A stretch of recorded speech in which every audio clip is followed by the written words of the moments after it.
Bonjour et bienvenue sur cette vidéo d'information.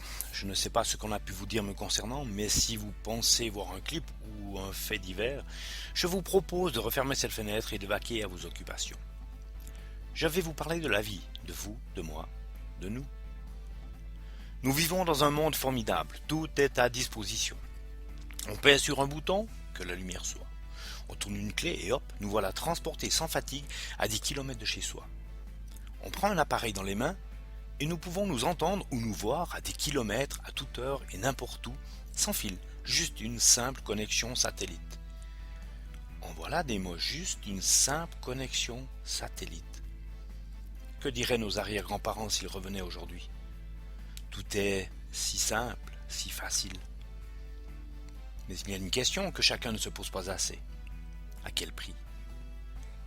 Quand je parle de prix, je ne parle pas du coût de ces choses, je parle des conséquences. Malgré cette facilité générale que nous apporte le modernisme, combien d'entre nous peuvent s'affirmer être épanouis, heureux? Combien peuvent honnêtement assurer que leur vie est celle dont ils ont toujours souhaité? Dans ce monde de facilité, une chose a été oubliée. Dans ce monde de complaisance, une chose est négligée. Dans ce monde d'ouverture, une chose se referme. Dans ce monde où nous sommes tous de passage, quand relèverons-nous les yeux et nous demanderons-nous ce que l'humain va devenir, ce que la vie va devenir? Nous vivons dans un monde où chacun trouve sa place. Mais quelle place? Aujourd'hui, à l'heure économique, la société se perd. La plupart des gens ne prennent plus part activement à la vie communautaire. À l'heure des acronymes, j'en cite une. MBD. Métro, boulot, dodo. C'est malheureusement ce qu'il se produit de plus en plus. Le monde du travail est continuellement sous pression, si bien que le travailleur ressent cette pression et son enthousiasme, ainsi que son efficacité sont négligés. Qui n'a pas rêvé d'une autre vie? Qui n'a pas voulu un jour être quelqu'un d'autre, être différent, se sentir libre de faire ou d'aller où bon lui semble? Dans ce monde d'obligation, parler de liberté semble utopique. Eh bien non, il faut savoir relever la tête et oser affirmer que nous sommes différents et que nous ne voulons pas être des moutons.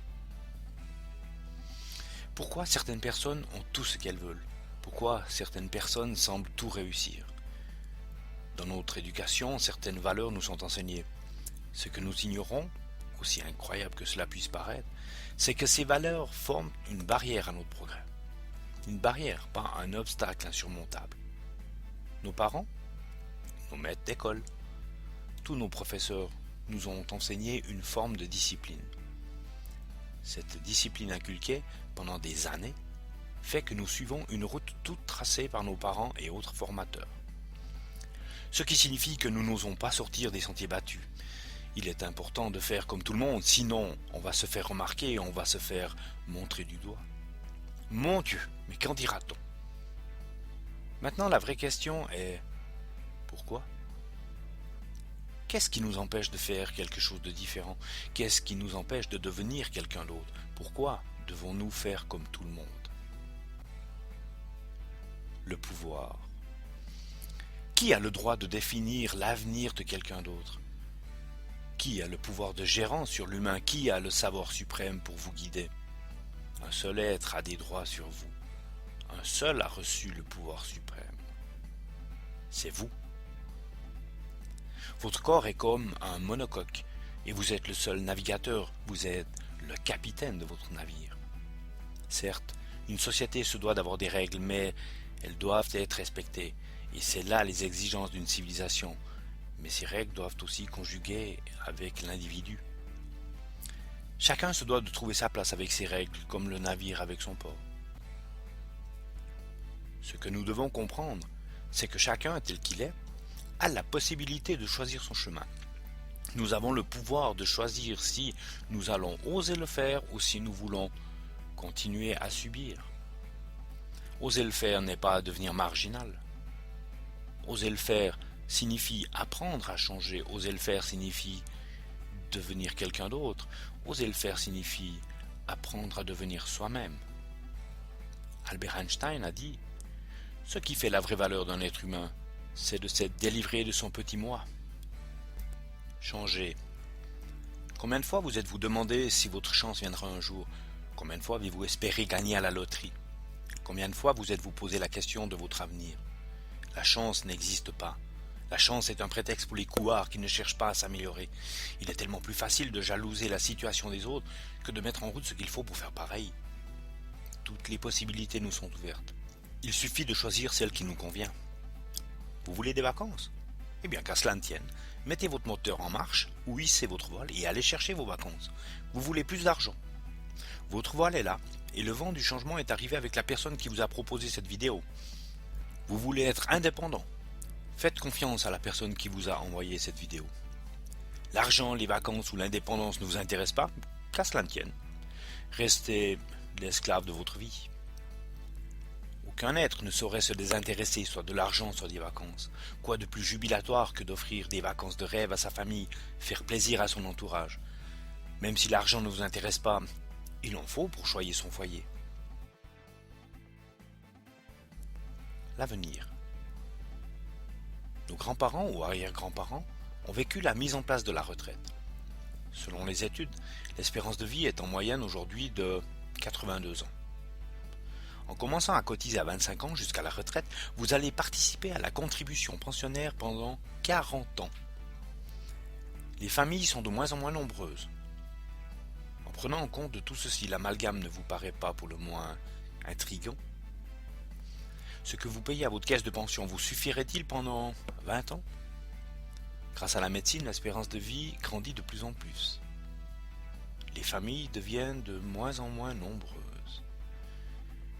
Mais alors, qui va fournir les caisses dans l'avenir? Dans un monde vieillissant, qui va subvenir aux besoins des retraités? Nous avons aujourd'hui la possibilité d'avoir un revenu, mais il faut prendre conscience que le salarié d'aujourd'hui n'a rien d'autre que le salaire de la peur. Avoir un travail aujourd'hui n'est plus une garantie. Il en est même qui subissent leur travail. À l'heure du rendement, chacun peut être placé rapidement aux oubliettes. Sans compter les tensions qui se mesurent entre collègues. Ce qui signifie que chacun de nous est tributaire d'un travail qui ne peut pas nous garantir une retraite heureuse. Imaginez, vous arrivez à votre travail un matin et la porte est fermée. Une affichette sur la porte dit « Fermé pour cause de faillite ». Comment allez-vous réagir? Qu'allez-vous devenir? Vous avez un loyer, des factures de base, électricité, eau, assurance, etc. Vous avez des impôts à payer, et s'il y en a qui s'en fichent de votre situation. Si ça se trouve, vous avez des dettes à rembourser, et là, qu'allez-vous devenir? Maintenant, imaginez. On vous annonce que les caisses sont vides, et cela vous arrive alors que vous êtes déjà à la retraite. Le temps. Le temps, en voilà un préjudice, le temps. Aujourd'hui, où personne n'a plus le temps de rien, chacun n'a plus de temps pour soi, tout est devenu stress et obligation. Je dois faire ci, je dois faire ça, et pour vous, que devez-vous faire? Je dois aller ici, je dois aller là-bas, et pour vous, où devez-vous aller? Le temps, c'est de l'argent. Quel prix a votre temps? Quelle valeur lui donnez-vous? En regardant dans le dictionnaire, la définition est temps. Milieu et notion fondamentale dans lequel semblent se succéder les événements et se dérouler les existences, ce milieu perçu comme une dimension mesurable. Une dimension mesurable. On parle bien de ces minutes qui filent et de ces secondes qui s'égrènent. Ces heures qui passent et qui nous stressent davantage parce que nous devons faire ceci ou aller là-bas. Le temps. Le temps qu'il fait, le temps qui passe, le temps qui nous pousse, le temps qui nous stresse, le temps où nous pouvons tout, mais en fin de compte, nous ne pouvons rien parce que nous n'en avons pas le temps. Le temps d'une vie, le temps d'un rêve, le temps de rien, et puis fini le temps. Et pour vous, quel temps allez-vous choisir? Quand est la dernière fois que vous avez pris du temps pour vous ou votre entourage, du temps du vrai, du temps qui vaut de l'or?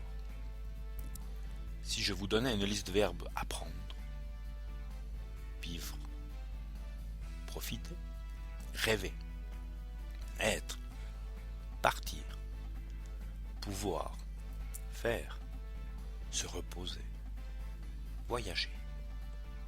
À quel temps allez-vous les conjuguer? Et maintenant, Lisez chacun de ces verbes en commençant par je dois. Je dois apprendre. Je dois vivre. Je dois profiter. Je dois rêver. Je dois être. Je dois partir. Je dois pouvoir. Je dois faire. Je dois me reposer. Je dois voyager. Est-ce que cela vous correspond? Acteur de sa vie. Il est temps de se poser les vraies questions. Que peut-on y faire? Est-ce que je veux subir tout ceci? Est-ce que je suis prêt à courir le risque de tout perdre? Que suis-je prêt à entreprendre pour que ceci n'arrive pas? Quelle assurance vais-je donner à mon avenir, à ma famille? Vais-je rester spectateur ou suis-je prêt à devenir acteur de ma vie? Il est temps de devenir acteur, voire même metteur en scène de notre avenir. C'est ce qu'a compris la personne qui vous a envoyé cette vidéo. Faites confiance à cette personne. Consacrez-lui 1 heure de votre temps et cette personne vous expliquera comment faire pour assurer votre avenir. Assurer votre zone de confort et ceci sans devoir débourser des sommes astronomiques chez des assureurs qui ne seront pas capables de vous garantir honnêtement un revenu dans 20 ou 30 ans. Faites confiance à cette personne qui a compris que ce n'est que par nous-mêmes que nous allons assurer notre vie. Préparez-vous à briser les chaînes. Préparez-vous à construire quelque chose pour vous. Soyez prêt à devenir l'écrivain de votre avenir. Coluche a dit « Les portes de l'avenir sont ouvertes à ceux qui savent les pousser ». Et Confucius a dit « Celui qui ne progresse pas chaque jour, recule chaque jour ». Et permettez-moi 2 autres citations. « Un avenir, cela se façonne. Un avenir, cela se veut. L'action est le pain et le vin qui nourriront ma réussite. » Je terminerai par une dernière. Il n'y a que dans le dictionnaire que réussite vient avant travail. Merci de votre écoute et devenez l'écrivain de votre vie.